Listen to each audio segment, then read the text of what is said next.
वक्त है सत्य और तथ्य का। और सत्य और तथ्य में बात होगी कि गांधी परिवार के टॉप 3 सदस्य भारत की संसद में हैं और यादव परिवार के टॉप 5 सदस्य भारत की संसद में हैं। और कोई पीडीए की बात करता है और कोई बात करता है पिछड़ों की, लेकिन अपने घर में यह चैरिटी बिगिन नहीं होती। यानी कहा जाता है ना, चैरिटी बिगिन्स फ्रॉम होम। अपने घर से ये शुरुआत नहीं करते हैं। बटोंगे तो कटोंगे और एक रहोगे तो सेफ रहोगे, ये वो नारे हैं जिनकी वजह से भारतीय जनता पार्टी को बड़ा सियासी फायदा हुआ।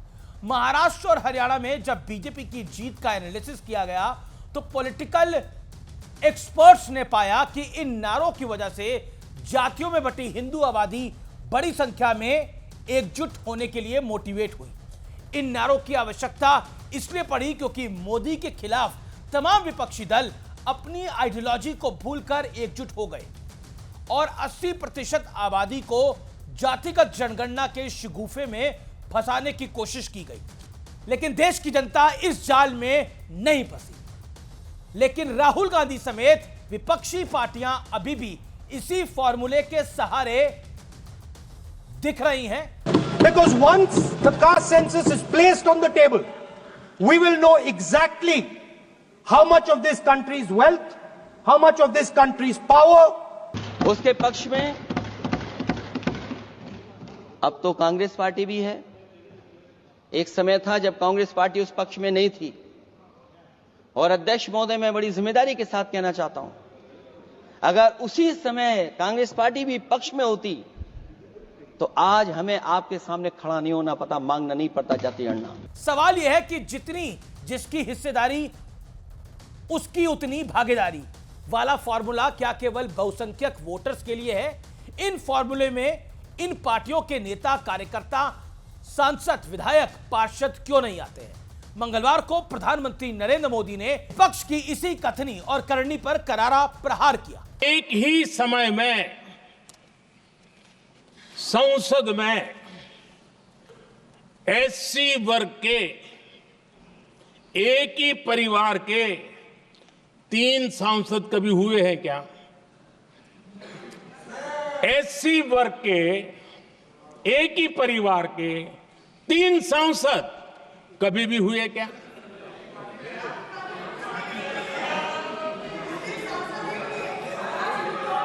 मैं दूसरा सवाल पूछता हूं, कोई मुझे बताए कि एक ही कालखंड में, एक ही समय में संसद में एसटी वर्ग के एक ही परिवार के 3 एमपी हुए हैं क्या? अब प्रधानमंत्री मोदी की इस बात के मायने भी समझ लीजिए व्यूअर्स। कांग्रेस की फर्स्ट फैमिली के फर्स्ट 3 मेंबर्स इस वक्त मेंबर ऑफ पार्लियामेंट है, अर्थात संसद में है। वहीं उत्तर प्रदेश की फर्स्ट फैमिली यानी स्वर्गीय मुलायम सिंह यादव के परिवार के अभी 5 सदस्य भारत की संसद में हैं।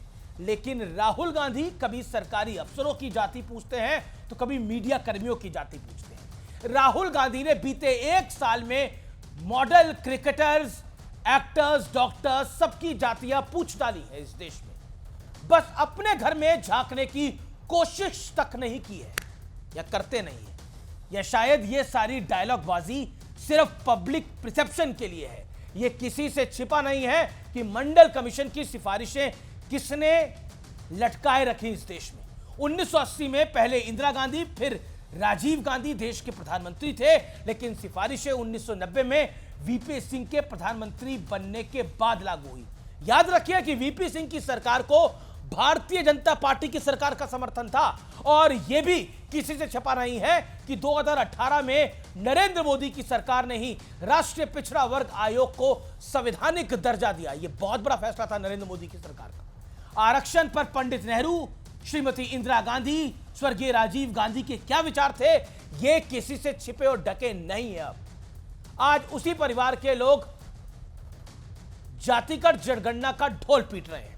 हालांकि देश की जनता शायद समझ चुकी है कि इसके पीछे मंशा क्या है, एजेंडा और प्रोपेगेंडा क्या है, क्योंकि भारत के प्रबुद्ध समाज ने इसका सबूत वोट की ताकत से कई बार दे दिया है।